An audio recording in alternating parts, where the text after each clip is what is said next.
Welcome to our backyard. This is the Backyard Philosophy Podcast. We are two friends having a discussion after everyone else has passed out or gone to bed. Grab a drink and listen as we discuss everything from automation, space exploration, and why the meaning of life is 42.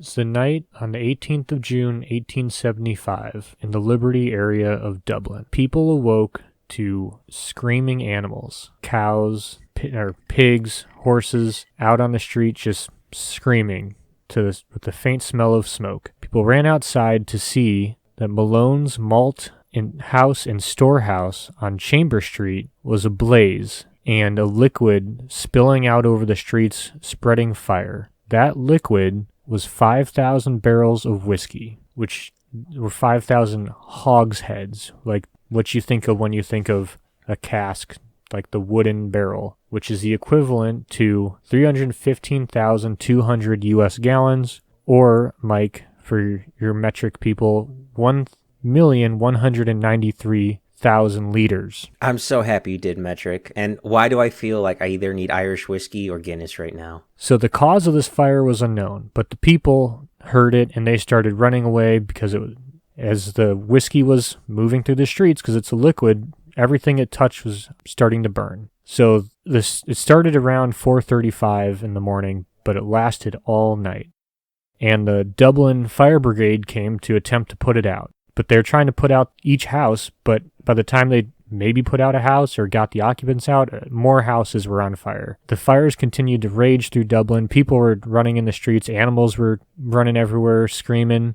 People were frantically running into buildings, taking out all the furniture and kids and whatever, putting it outside to run to the next building to keep moving everything away from the fire. The Dublin Fire Brigade worked pretty hard. The Dublin Fire Brigade captain, the first captain of the new Dublin Fire Brigade, Captain James Robert Ingram, who was actually a New York City firefighter, but he came over there for more work, and he did some pretty ingenious things. So after quickly figuring out that we can't just put this fire out because it's spreading too fast, they decided to try and stop the fire. So they started to dig trenches. Use, the stones that are in the street to stem the flow, but it wasn't quite enough. And he was on the right track.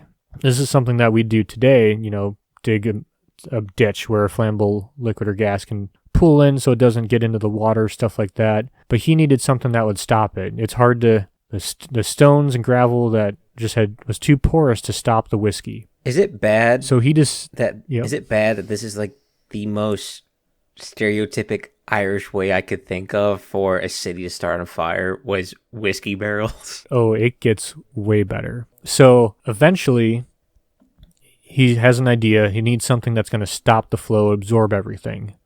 What does the city have a ton of?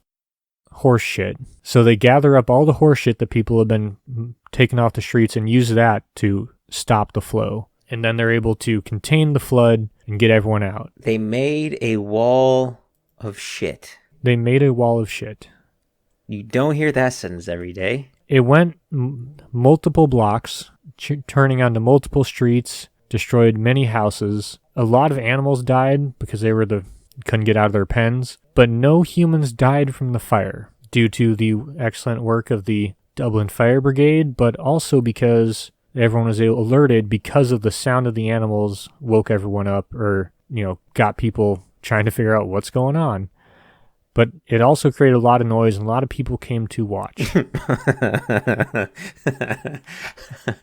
There were 24 hospitalizations as well as 13 deaths. And these people didn't die from the fire. They died from trying to drink all the free booze that was freely flowing through the streets. I take it back. That is the most stereotypic Irish statement I think I've ever heard. And there is a reason for that. It's not the finished product, so it's the grain alcohol.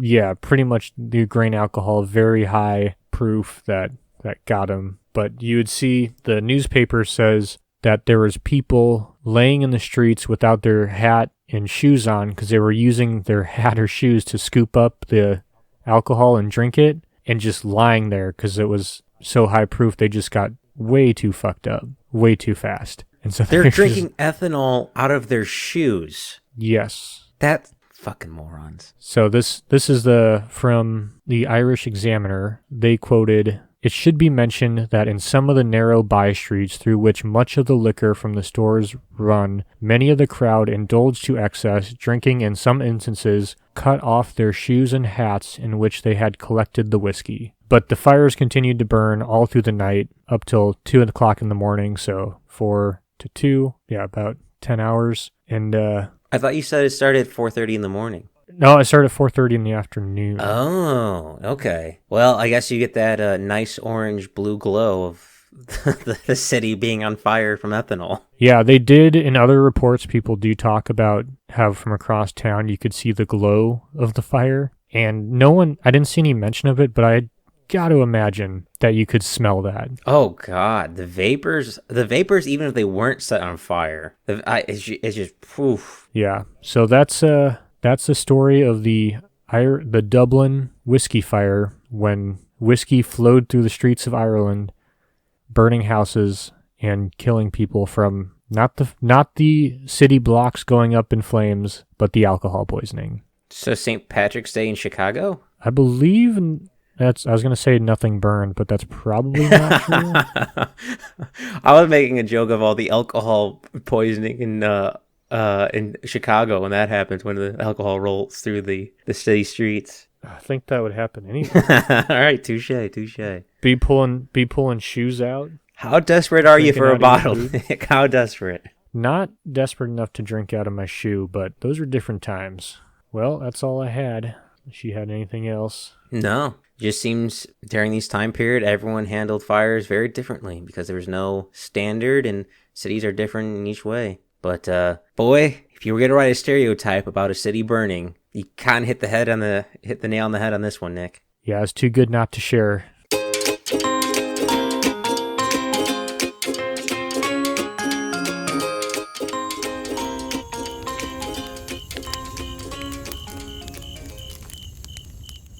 Thanks for listening to the Backyard Philosophy Podcast.